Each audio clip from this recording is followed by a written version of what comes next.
Hello, and welcome to Sobercast, where we provide AA speaker meetings and workshops in podcast format. We're an ad-free podcast, and if you enjoy listening, please help us be self-supporting by visiting Sobercast.com, look for the donate link, and drop $1 or $2 into our virtual basket. We hope you enjoy the podcast. Have a great day. My name's Bob, seriously alcoholic. Through the grace and power of a very loving God that I've accessed through the 12 steps of Alcoholics Anonymous, an ability to maintain a position of being sponsorable, commitments, dedicated home group, and bushels of newcomers. I haven't had a drink or any mind or emotion-altering substances since October 31st, 1978. And for that, I will always owe you my life.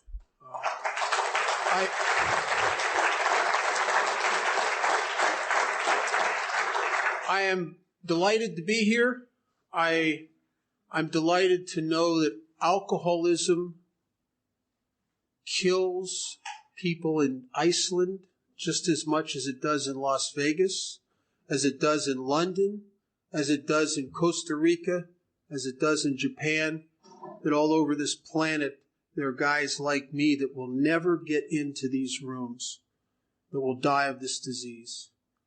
And that I get to be among some very fortunate people who've made it into Alcoholics Anonymous. And maybe if you're really lucky, you've gotten a foothold here and you'll be able to stay here. And if you've gotten a foothold here, I encourage you with everything in me. Don't let any person, any idea, any resentment, anything drive you out of here. Because you're the only one that can leave. And your judgments can kick you out of here. I know that there are people in this room that are as in love with Alcoholics Anonymous as I am. And how can you not love AA if it does for you what it's done for me? In 1978, I stood on a bridge with a bottle of Richard's Wild Irish Rose, the cheapest, most disgusting wine ever made. It's never seen a grape. It's all chemicals. It's $1.29 a quart. I mean, if you're an economy drinker trying to get the most amount of alcohol for the least amount of money, that's what you ended up with. And I'm standing on this bridge in 1978, sobbing uncontrollably because I can't seem to get up enough courage to take my own life. Because I'd been 7 years of institutions, 7 years of attempting to turn my life around, 7 years dying on the installment plan, and trying absolutely everything I could ever try to turn this around. But I tried everything except AA, really. Even though I'd been to hundreds of meetings, I was part of a group that has existed in Alcoholics Anonymous since day one. And that's the group that, unfortunately, there's an aspect of that group in this room tonight. The ones that will die of this disease.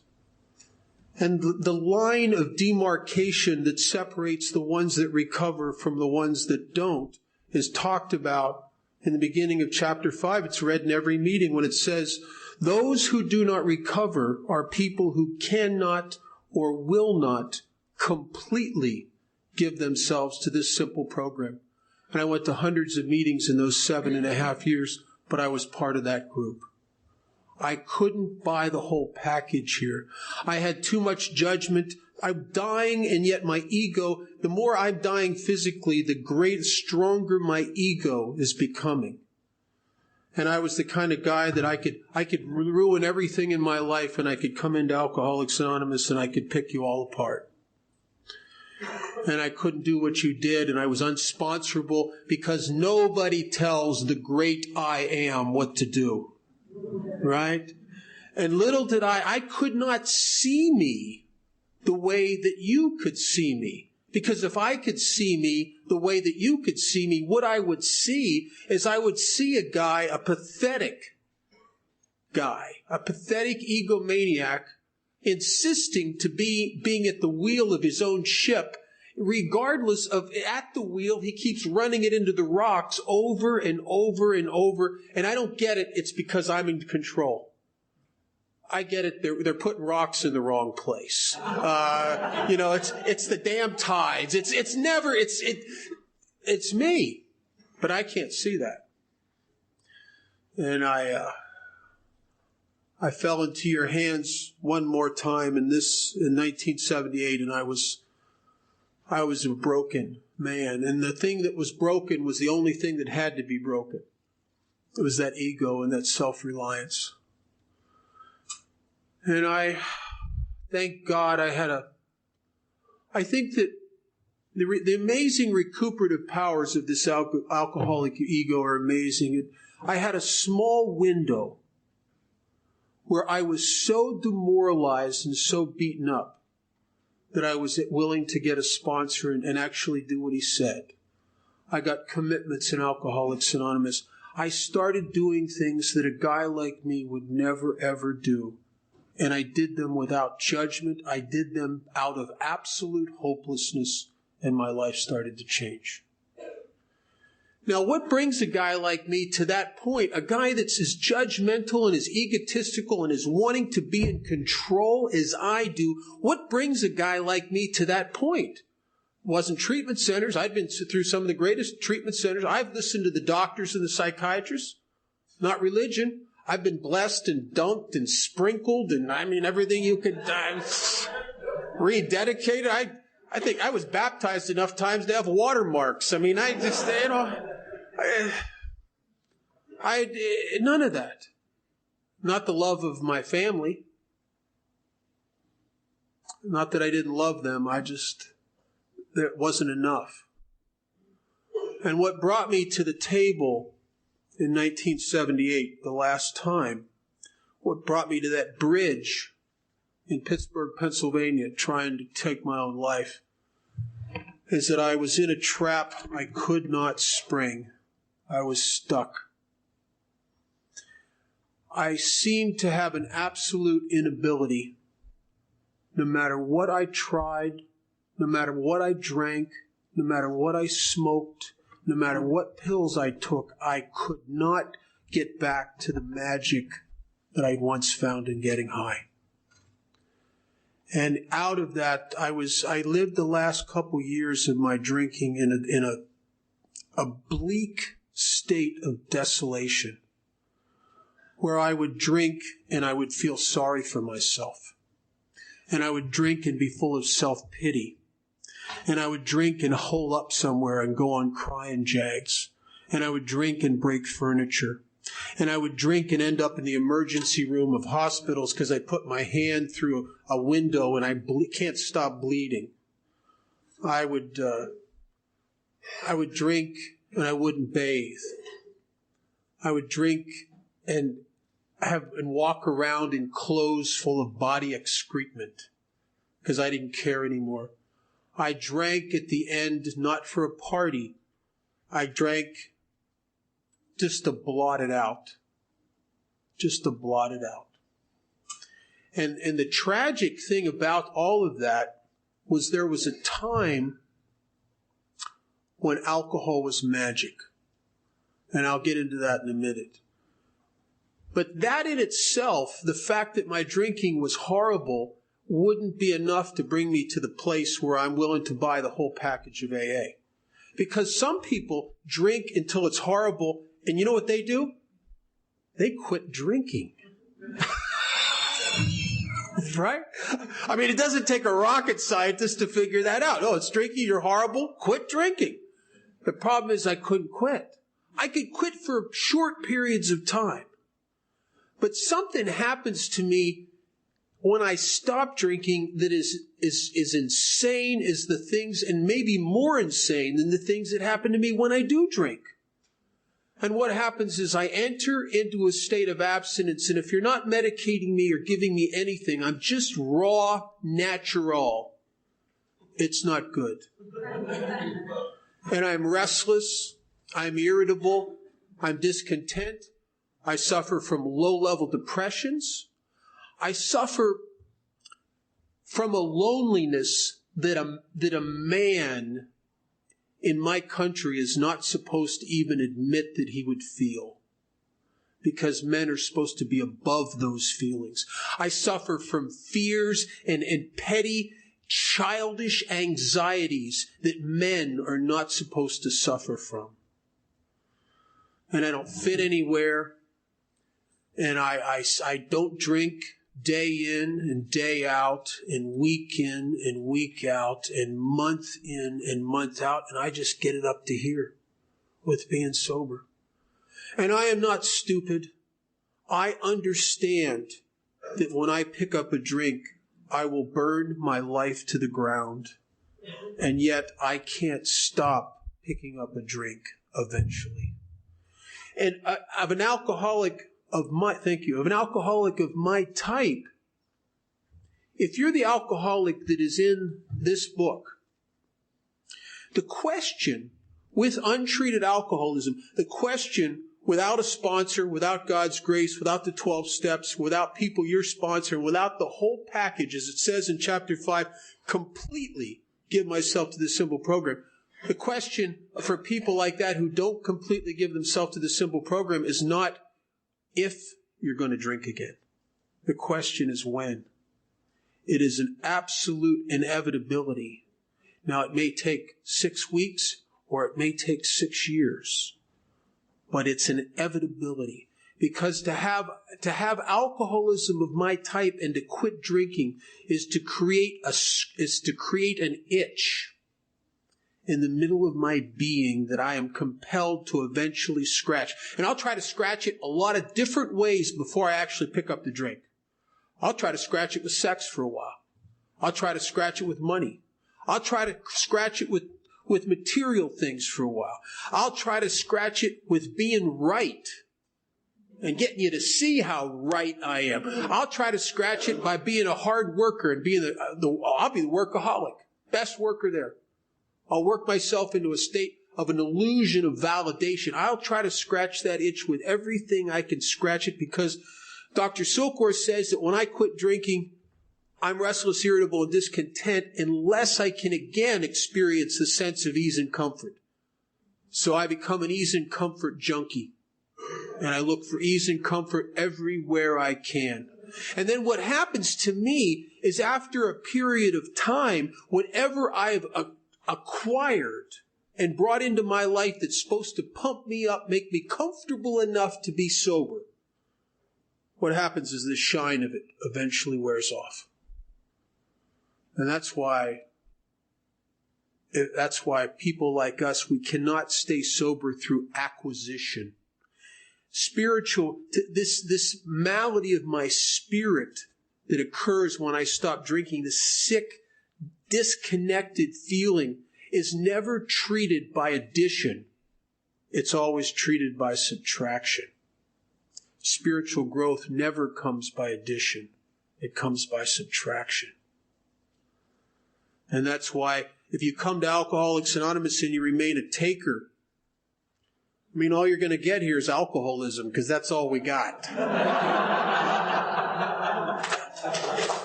That's all we got. But if you want to change your life, you must come here and become the giver.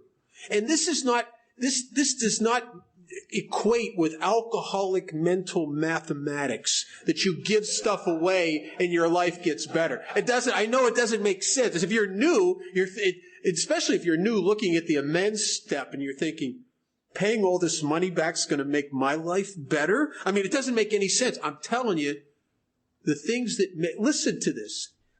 Look at the things that you've done recently prior to coming into AA that made sense to you. How was that working for you? So maybe if AA doesn't make sense, maybe that's a good idea. Maybe that's a better idea than what you've been trying. And Alcoholics Anonymous doesn't make any sense.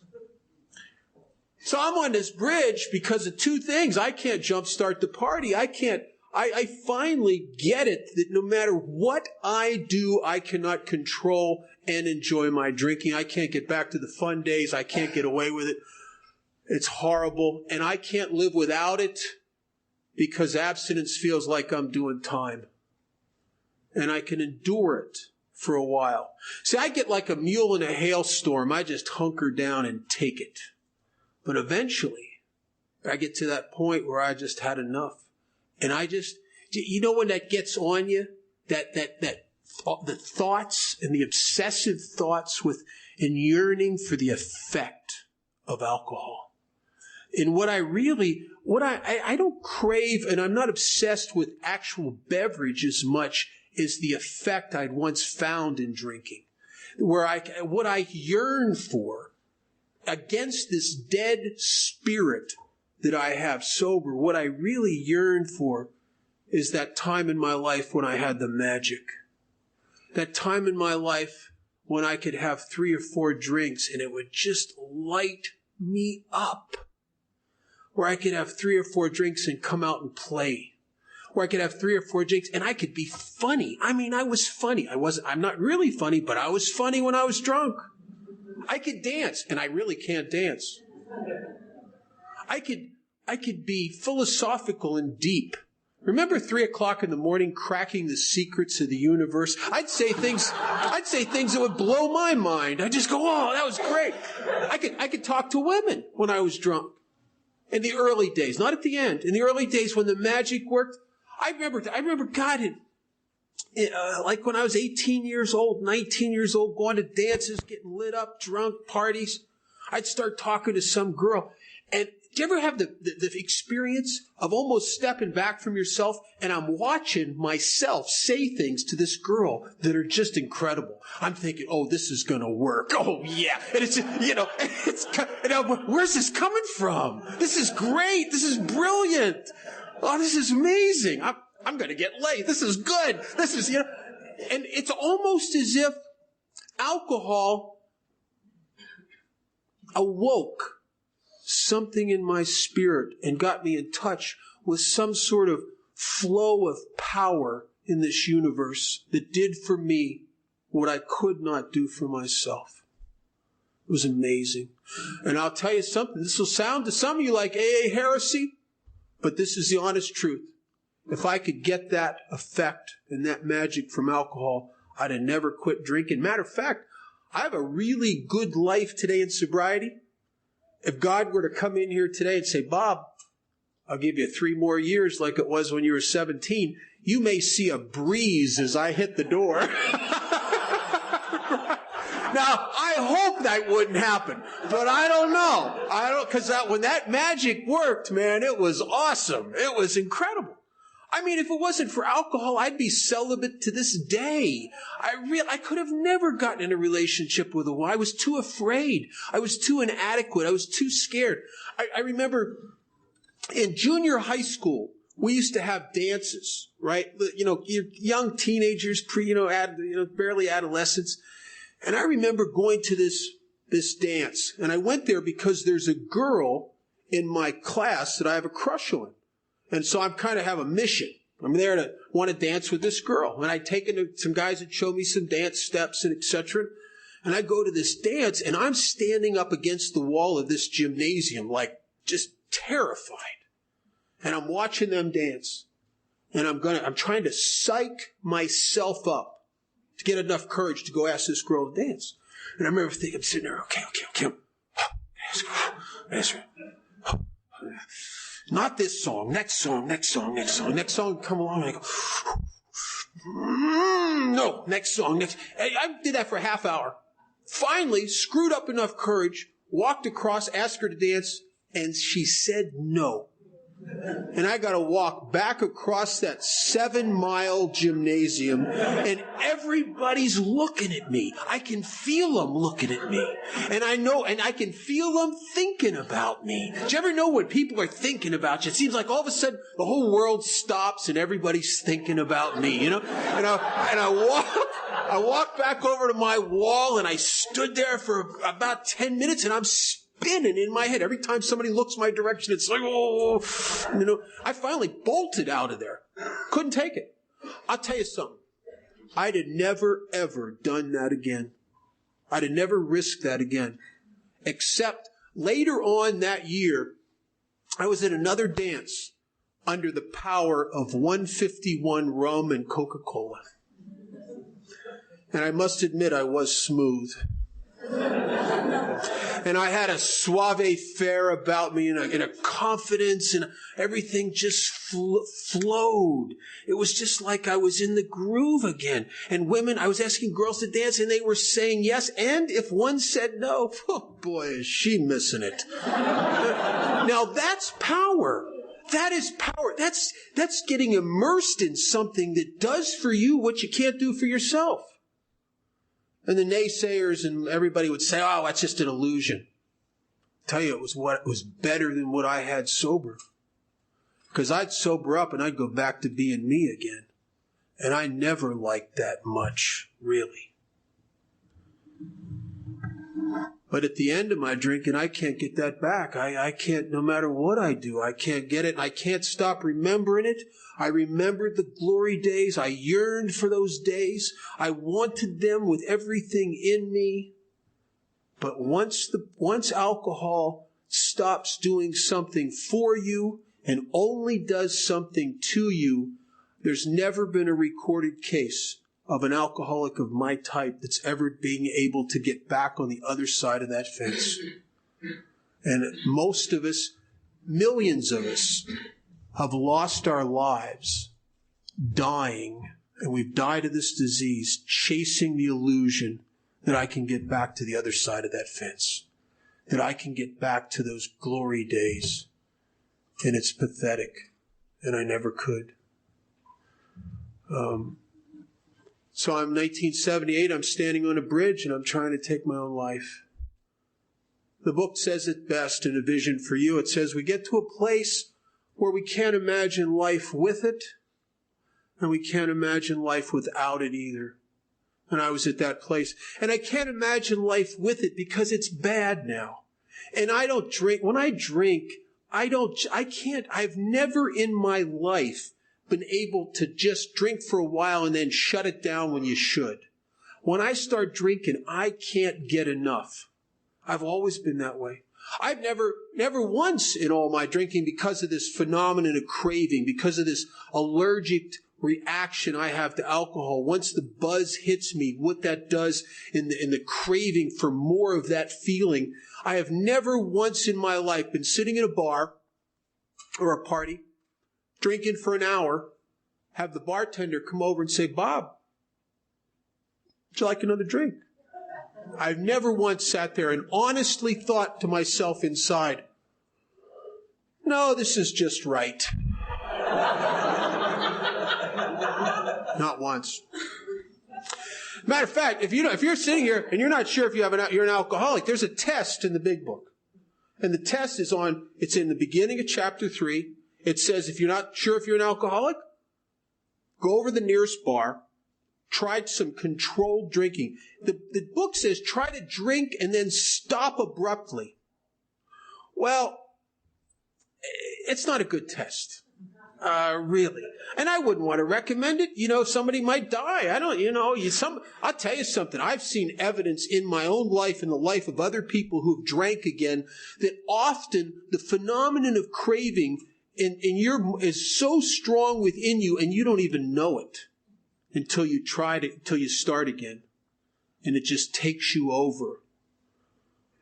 And I wouldn't want to recommend the test. And besides, let's imagine the test. It's not a viable test when you really think it through for a guy like me. If you have the same mind that I have, the test it's useless. Because here's what's going to happen. Okay, I'm going to go down here to the bar. I'm going to try to see if I'm an alcoholic. I'm going to have 2 drinks. That's it. Shut it down. Go home. You can't smoke nothing, take nothing, 2 drinks. That's it. Well, about halfway through the second drink, it's going to become very apparent to me that this is a bad test day. It's a good test, but this is not the day for the test because there'd be some girl in the bar. Oh, man, I got to have a drink with her. There'd be some guy come in. He's got some good stuff going on. Got to have a drink with him. Bad test day. And tomorrow, if I tried the same test, somewhere in the middle of that second drink, it's like a key turns in my head. And then all of a sudden, my total ability to rationalize, to justify, to minimize things in my life, to change my perception.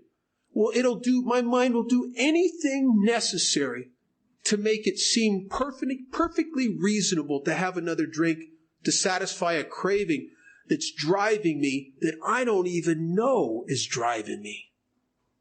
And I think the next drink's my idea. When I could have went into that bar swearing to myself, 2 and that's it. I can't do the 2. Or if I do the 2, 3 hours later, I'm so irritable, I'm going back somewhere. Because it started an itch I got to scratch.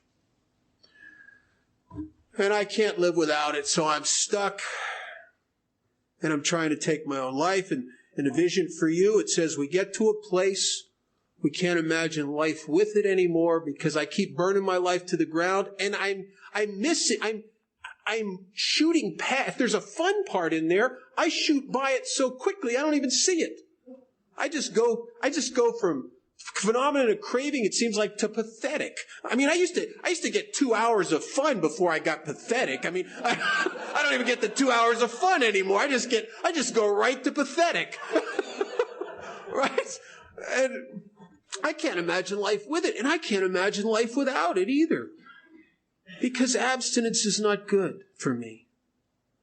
Abstinence feels sometimes like I'm dying of loneliness. And when I stood on that bridge trying to take my own life, I wouldn't have told you I was dying of alcoholism. It would have never occurred to me. Oh, I could admit drinking's a problem. Yes. Look, I got the DUIs. I've been in the institutions. I have to get detox. Yes. But that's not really the problem. I am absolutely convinced that's not really the problem. What I think I'm dying from is loneliness.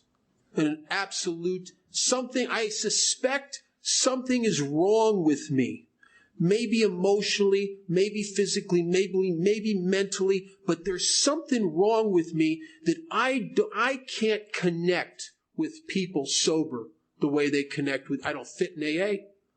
I can't have relationships of any degree of intimacy and success that I see people having all the time. There's something wrong with me. I do bizarre things. My emotions are out of control often. I am moody sometimes. I can't control my feelings and my emotions. And sometimes these blue periods and other times bouts of anxiety. And I get uptight and I can't see other people. When you're like that and you look around you, it looks like everybody's fine. And then there's you. Right? Did you ever notice that? It's really, the worst time to be, it's really bad in AA. What's the worst is to be really, really depressed or just overcome with fear, locked in your own head, and then go to a really upbeat, spiritual, positive meeting where you just sit there and it's like, you just know there's something wrong with you that's not wrong with any of those people. It's just a horrible feeling. And alcoholism is a disease of separation. And I drank to overcome that at one time. But alcohol doesn't help me anymore. I don't know what's wrong with me. But I don't think it's drinking. And it's not. What's really wrong with me is a malady of my being, of my spirit, called alcoholism. And if it would have been so simple that my problem was alcohol, then my first treatment center would have solved my problem. But I got something more insidious called alcoholism. The book says we get to that place we can't imagine life with it. We can't imagine life without it. It says we'll know loneliness such as few do. We'll be at the jumping off place. I'm on a bridge. And we'll wish for the end. Oh yeah.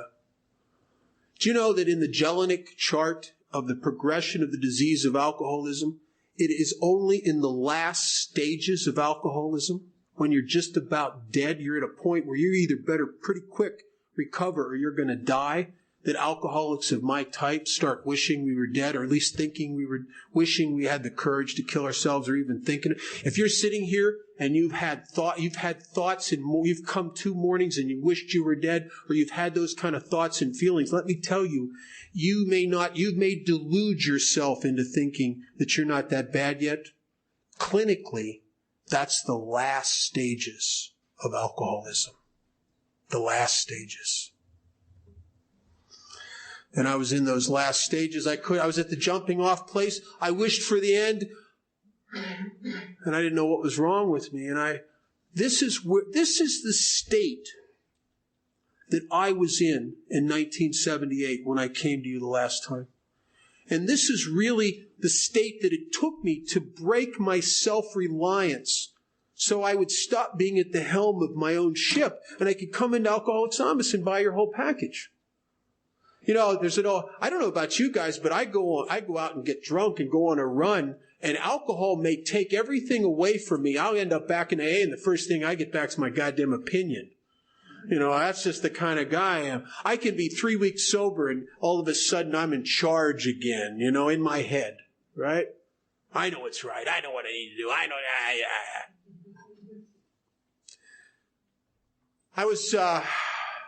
That's the state I was in when I ended up in a hospital in 1978 in Las Vegas, Nevada. I was facing 2 years in a state penitentiary in prison, and I was on the run. They were looking for me. A judge had put me into a treatment center to see how I would do, and if I didn't do well, I was going to do the 2 years of prison, and I split town and got out of there, and I'm on the run, and I'm facing the prison. I'm all alone. There's no one left in my life. There's no one to call. And I end up in a hospital in Las Vegas, Nevada, at that place again where I'm the kind of guy that at the end of my drinking, when you drink for oblivion and you're almost obsessed with blotting it out, what happens to me is I don't eat and I drink, I pass out, I come to, I drink, I pass out, I come to. And you do that for a while, and then you get to a point where you can't even fit. Your body just goes no more. And you try to drink, and it comes back up on you. And you try to get it down because you're shaking. You're going to jump out of your skin if you don't get enough alcohol in you to calm the insane nerves that are exploding within you.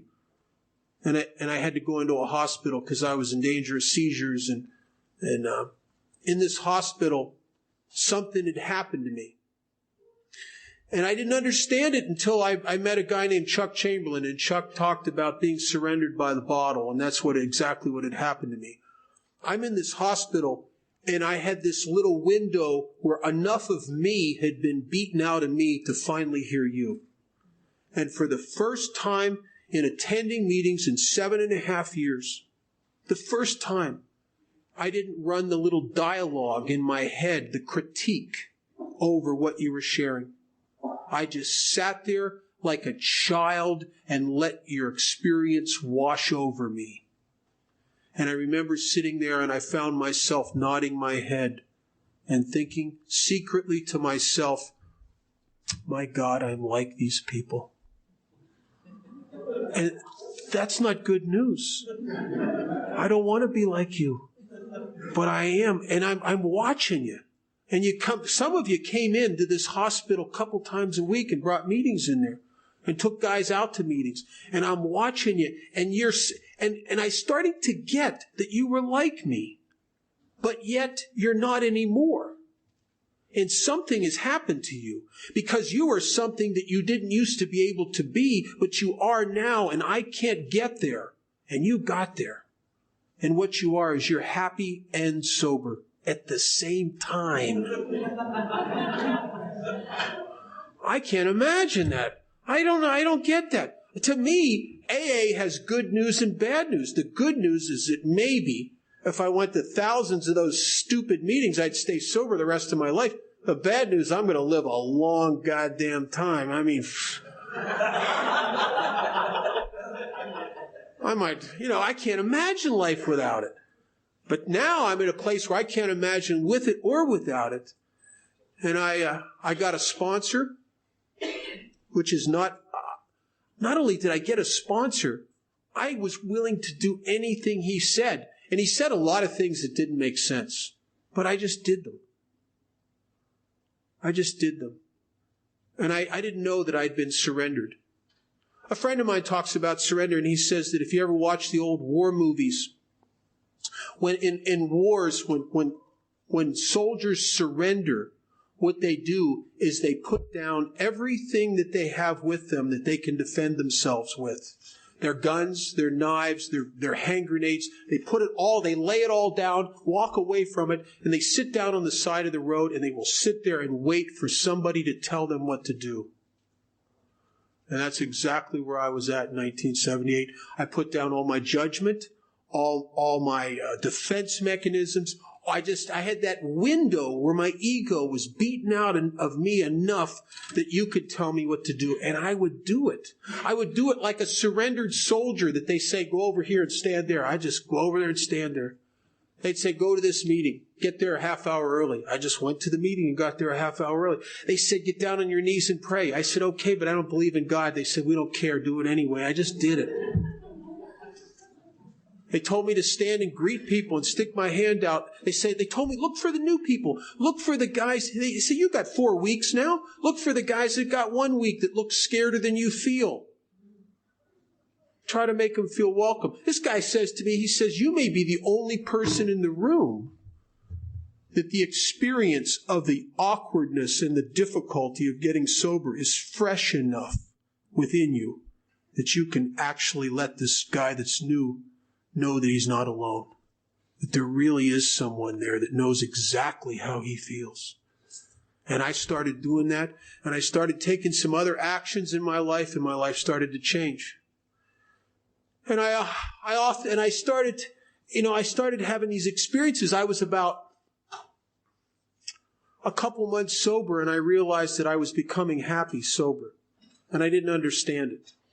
I was getting comfortable, and I was still periodically depressed and insane, but I was having windows in my life where I really felt enthusiastic about being here, where I started to connect with people. I'd sit and go to coffee shops after meetings and get lit up with some of the conversations we'd have.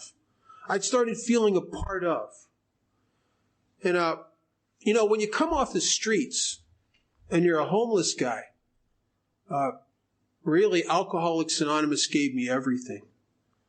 People in AA gave me clothes to wear because I didn't have any money and I didn't have a job and I didn't have any clothes. They gave me cigarettes because I couldn't afford cigarettes. They gave me rides to meetings. And I walked and hitchhiked a lot, but they gave me rides often. And they were very free with the most important thing that they ever had. They were free with their time and their attention. And they sat with me sometimes for hours in coffee shops. And one day, a guy gave me a bunch of clothes after a meeting, and he gave them to me. I'll tell you, there are people in Alcoholics Anonymous that are incredibly gifted and skilled lovers. Because to love someone who cannot be loved and cannot accept love is an art form, really. And this guy came up to me named Tim, and I'll never forget Tim. And Tim has relapsed since then. He's had some struggles, but he's a great, great member of Alcoholics Anonymous at that time in his heart. And he came up to me after the meeting, and he says to me, I really need your help. And I said, yeah, what do you need, Tim? He said, come on out to my car. Takes me out to his car, and he opens his trunk. And he's got all these really nice clothing in there. He's got sport coats and pants and shirts. And they're just from the dry cleaners. And they're all folded and they're all neat. And they're really nice. And he says to me, my wife is on my back about getting rid of some of this stuff. And I'll tell you, if I can't get rid of it, I think she's going to divorce me. You could really help me out here if you could take this stuff. I thought, well, yeah. I almost said, do you have a car you need to get rid of? But I didn't say that. I took the clothes. But he knew exactly how to give that to me. See, if he'd have come up to me in a meeting and said, I know you don't got anything, let me give you something. You know what I'd done? I'd say, I don't need nothing. Because I feel so unworthy of your help. And one of the things he gave me, he had a box of books. And I took these books home. He said he liked to read. And I like to read. I'm a reader. Some people watch TV. I kill time by reading. And I started reading this book that it was not AA. It was not recovery. It was not even a self-help book. It was simply a very simple novel. And I was reading it for entertainment. And I got to a part of this novel that just blew my mind. And all of a sudden, when I read this, I connected the dots and I understood exactly what had happened to me. I understood all of a sudden why now I'm able to come to the table in AA, and I couldn't before. And here's what I read. I read about this account of these scientists that were doing experiments on the human brain. And they discovered in the human brain was a part that in the book had a Latin name, but they called it the pleasure center. It's the part of the brain that allows you to experience the euphoria from alcohol and drugs. It's where you get high in your mind. It's what enables you to feel that feeling. And so what these scientists did is they took these laboratory rats and they put 2 tiny wire filaments into the pleasure center of the rat's brain, and then they would pass a mild, undetectable charge through those wires to stimulate the pleasure center of the brain. And when they did that, they discovered that the rat got high. So what they did is they took the juice and they hooked it up to a pedal in the rat's cage, and the rat would learn he could hit that pedal and get high. So the rat would just lay on the damn pedal. I mean, he don't eat, he don't drink water, he don't even have sex. He's too busy. I'm not now, baby, I'm partying. He just keeps hitting that pedal, hitting that pedal, hitting the pedal. And he would do that until he died. Usually of either starvation or dehydration, because he wouldn't even drink water or eat. He just hits that pedal. Now, most alcoholics get that. Matter of fact, I can see by the glazed eyes of some of you, there's some rats in this room tonight. I mean, you get that. But that's not what really hooked me and got me. What happened is I started reading about these same scientists would wait until a rat was just about dead. And right before he's almost dead, they would turn the juice off. And this time the rat would go back and he'd hit the pedal, only nothing would happen. And he'd hit it again and nothing would happen. And again and again and again, and countless futile attempts to turn the juice back on until he finally got to that place where he got it. That there is no more juice. That the party's over. And instead of being able to go back to being a rat, he would curl up in a ball and lay on the floor of the cage to die. Because without the juice, there's nothing to live for. And I'm reading that and I'm crying because I'm not reading about no rat. I'm reading about me. That's exactly how I came to Alcoholics Anonymous. I didn't come here in 1978 for sobriety or spirituality or, I just want a sponsor or just let me at those amends, please. Or do you have an inventory I can write? I mean, I just want to sponsor people. No, I don't want any of that. I'm here out of an absolute lack of alternatives. I can't get back to the good old days, and I can't live without it. I'm stuck, and I'm desperate, and I started following your directions. If God would have appeared before me in my early sobriety and said, Bob, will give you one wish, it wouldn't have been sobriety. You know what I would have said to God if I could have sorted out my mind and would have known what to really ask for, what my heart desired? I would have said, God, give me 3 years of drinking like I had when I was 18 years old. You give me those 3 years, you can kill me at the end of those 3 years, but I want those 3 years. I want to sit with the bands again. I want to dance. I want to get laid. I want to have fun. I want to be able to come out and play. I want to laugh, God. I want to be like I used to be. But instead, I got a big book and a sponsor and not what I would have asked for. And if you're new, what I'm about to say, I hope you hear this. And even if you hear it and you have a hard time believing it, I want you to know something.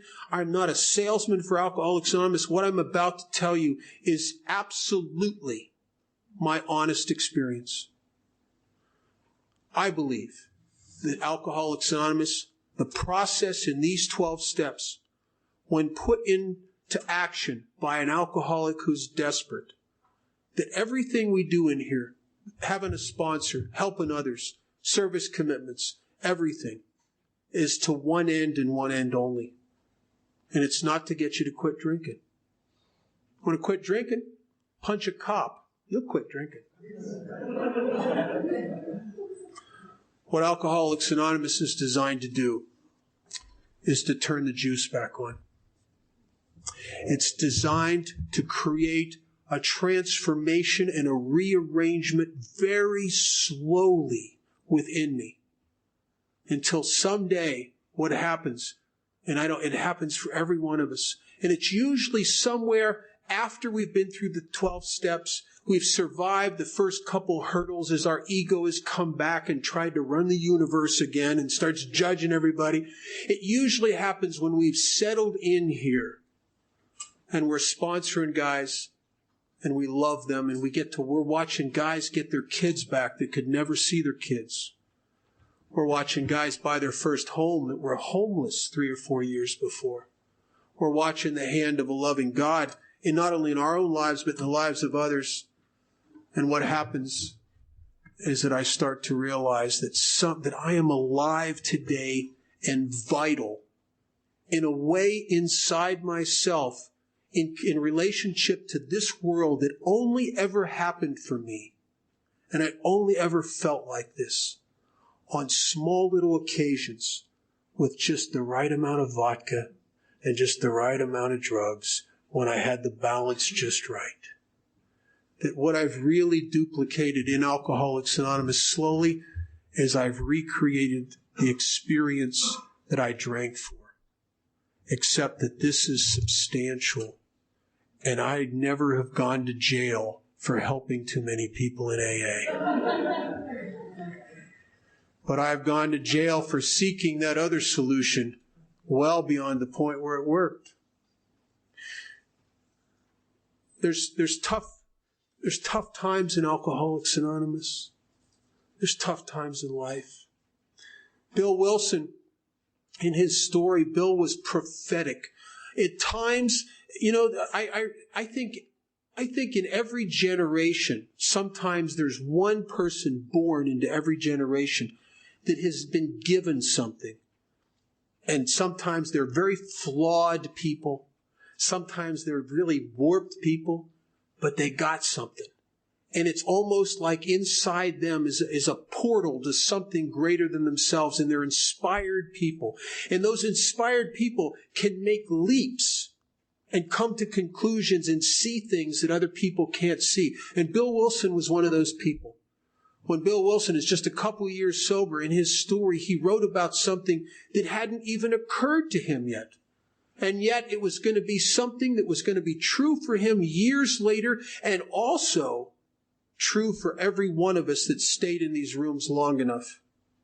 And what he says in his story, he says, unless the alcoholic can enlarge his spiritual life through self-sacrifice and work with other alcoholics, not through prayer and meditation, but through self-sacrifice and work with other alcoholics, Bill says he will never survive the certain trials and low spots ahead. Certain, like, just hang in there, because they're coming. They're coming. And Bill hadn't even got to his depression yet. Bill hadn't even got to his low spots yet. Bill's alcoholism hadn't even started to kick his butt again as it would a few years later. And the same thing that saved, he talked about would save him, saved me in my 11th year, my 15th year, my 19th year.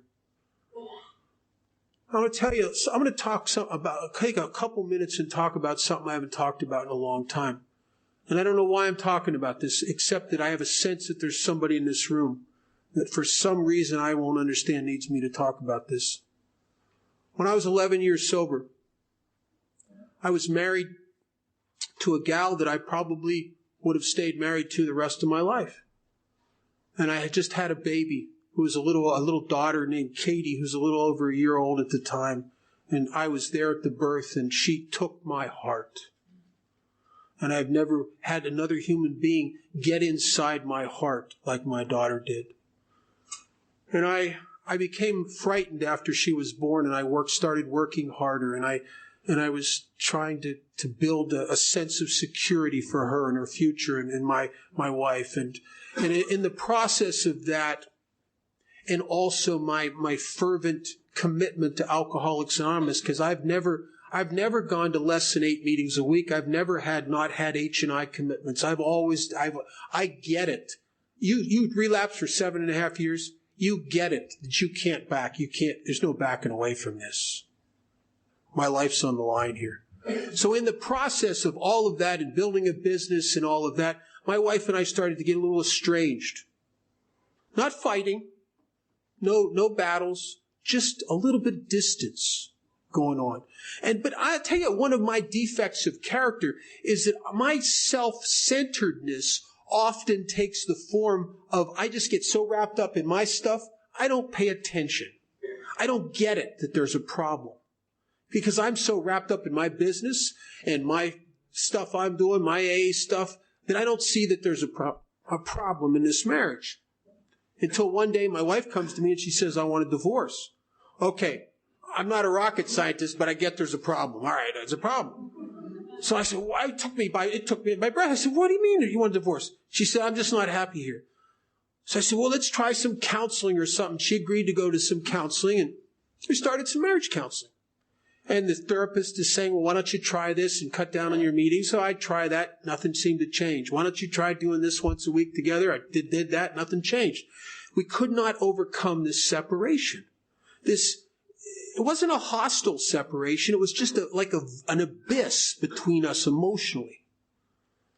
And my first sponsor at the time had retired, and he bought this big bus, and he was touring around the country. So I'm not in touch with him anymore. So what I'm using to share my difficulties with all of this is one of the guys I sponsor, who was like one of my top sponsees, a guy named Craig. Calvin knows him very well. And Craig and I'd go and I'd tell him about the difficulties that I'm having in the counseling and in the marriage, and he was my confidant. Well, we got to a point where my wife comes to me one day. She says, I don't want to go to the counseling anymore. I just want out. Well, I live in Las Vegas. You can get a divorce so quickly in Las Vegas that you're single for 3 weeks before you pay the credit card bill on the divorce. I mean, it's that fast. And I got a divorce. The divorce was final on a Thursday. The next day, Friday, I find out that my wife and daughter move in with Craig, my sponsee, my confidant, my very best friend.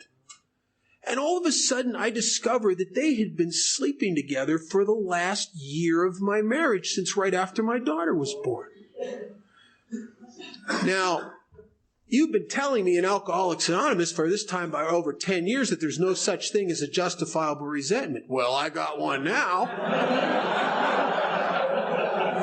And I'll tell you how sick I am. I'm sick on an intuitive level. And what I mean by that, I can walk into a room, 50 people, and I'll just intuitively know the person to go to, that I tell my tale to, and they'll go, oh, and they did that to you, and the nail holes from the cross would get a little bigger in my hands. You know what I mean?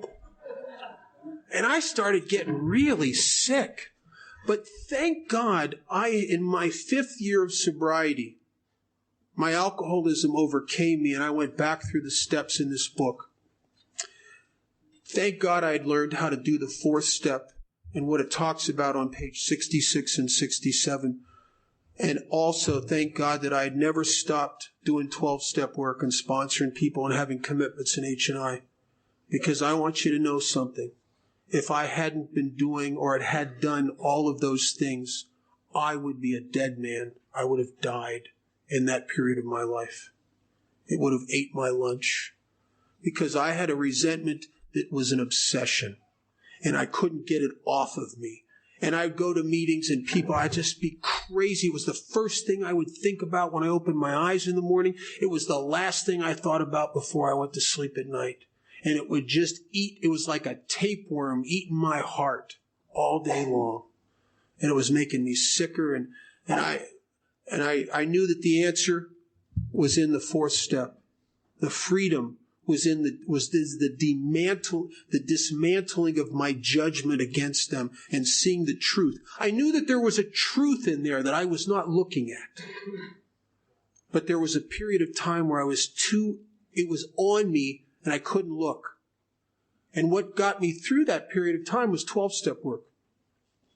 And thank God I sponsored God. And I'll tell you how God works. If you're diligent, when Bill said that helping others will get you through the certain trials and low spots, it was like all of a sudden I'm a magnet for every divorced guy in AA. I tell you, every broken relationship, I got 5 or 6 of them in my car within 3 weeks, and we're driving to meetings. We're like the depressed section of the meeting, you know.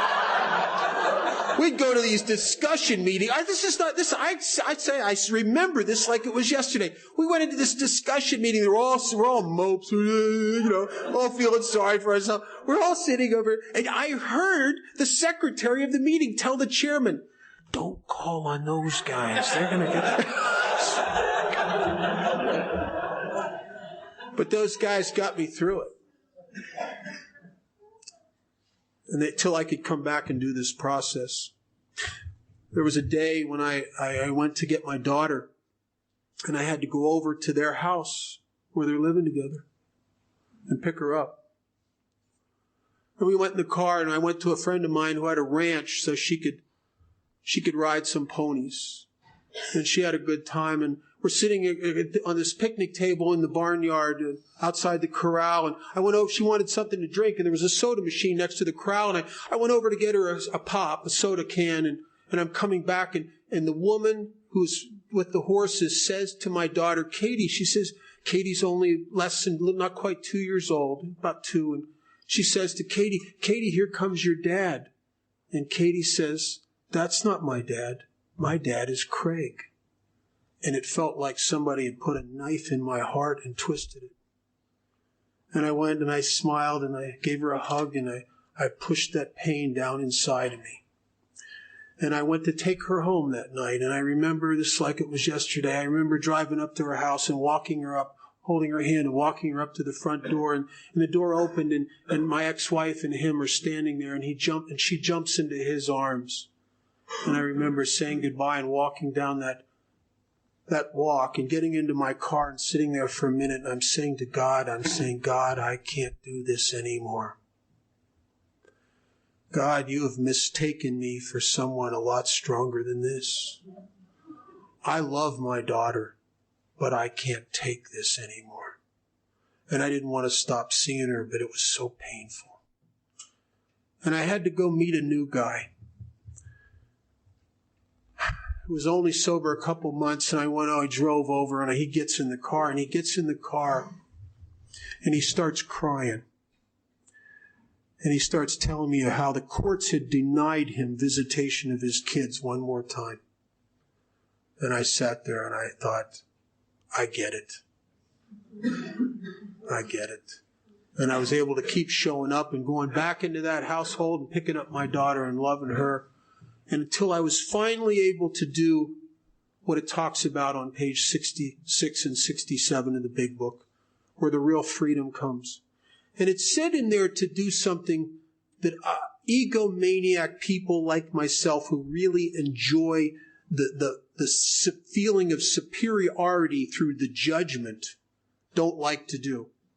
And what that is, it says, and this was our course, it says that I got to realize something. I got to make something real. I got to connect the dots in a way that I've never wanted to. I have to realize how I'm like these people. I got to get that if I was in their shoes, can I really understand how my fears, my insecurity, my loneliness, my frustration, my resentments, everything that was going on inside of them that could be going on inside of me, can I get it? I could have done the exact same thing. Or am I too vested in being right about them and feeling smugly superior?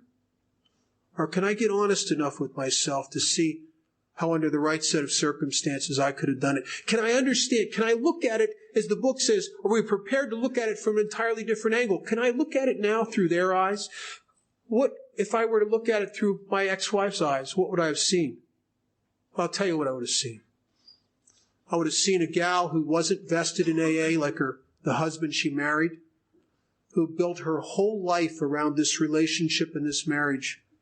And after a period of time, she found herself married to a guy who just wasn't there very much. And she didn't have a sponsor. She didn't have commitments in AA, and she didn't sponsor anybody. She was one of those people that just kind of came around AA and didn't drink. She didn't have any of the tools in place that I had. And everything that she looked for to fill her vacancies was me, and I wasn't there. I was working 70, 80 hours a week. I had another 15 hours of commitments in Alcoholics Anonymous. I'd come home late at night so worn out, I'd just fall asleep in the chair sometimes.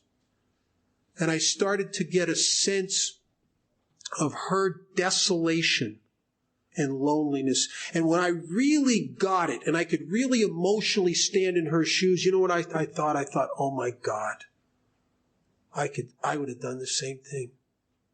I might have even done it sooner than she did. And I started to also understand how I would have felt about myself as a result of those actions. And I'll tell you, Karen and I are very, very good friends today. And she suffered intensely from those actions. Almost took her out. See, she reaped the same rewards from that as I would have reaped if I would have done it. There's no free lunch here. And I could really see myself and I could see myself in him, and I sponsor him again. He was easy to see myself in. Because I remember one time in early sobriety, he was always a lonely kind of guy. He couldn't get in a relationship. He couldn't get anything going. He said to me one time, he said, God, I'd sure like to have what you and Karen had, like what you have with Karen someday. I didn't know he meant specifically. I thought he meant in a generalized way, you know. But I know, I'm a guy. I know how it is. There's a time with guys when you can have the most noble intentions in the world, and you're with a girl, and all of a sudden she opens a door and starts making certain moves, and you just wonder, where did those intentions go? Right? And I know as a guy, I have found myself in situations, doing things in my life that later I really regretted. And Craig really regretted it, and he got stuck in that. And he was lucky to survive it. And I sponsor him again today. And I got free of that through this thing in here. We live in a dangerous age. In the history of the planet, there's never been an effective treatment for alcoholism like we have today in Alcoholics Anonymous. But Alcoholics Anonymous has got a big major problem. It's full of alcoholics. And we are the only species on the planet that's capable of shitting where we eat. And we live in a world today where there's people trying to tear us apart and take our inventory and take the inventory of our founders, and as if the whole thing's fat, it's all bogus, and discount AA and all that kind of stuff. If you're dying of alcoholism and you got a foothold here, don't listen to any of it. Put your head down. Humbly walk under the grace of a power greater than yourself. Practice these principles. Look for the next guy or gal who suffers from alcoholism. Stick your hand out to him. Give him what you found, because if you don't, you won't be able to keep it. And join this thing. And let the other people pick it apart. There's two different types of people in AA. There's those who do and those who judge. The judgers are too busy to do unless it gratifies their ego, unless they're a big shot. And the doers are too busy doing to judge, because I don't have the time to. I got the next guy. I got the next fifth step to here. I got to go down to detox. I got to go to the county jail. I got to answer the phone. I got 20 guys waiting to talk to me because they're in trouble. And I don't have time. Stick with those people. Because in the test of time, I've been in Alcoholics Anonymous continuously sober for over 27 years, but I've actually been here 30-some years. And in the test of time, the members that put their head down, help the next drunk, say the next prayer, go to the next meeting, write the next inventory, and don't get involved in any other stuff. You just remember you have been saved from an alcoholic death and given a purpose. And that purpose is primary. It's more important than serving anything else. Because as an alcoholic, I'm going to serve something. And I'll either serve a purpose and an ethic greater than myself, or I will serve myself. But I will serve something. And put your head down and help that next drunk and join us. And I'll tell you something. If you are like me and you find even a little bit of what I found here, you will spend the rest of your life looking for opportunities to help God's kids because you know you owe. Thank you for my life.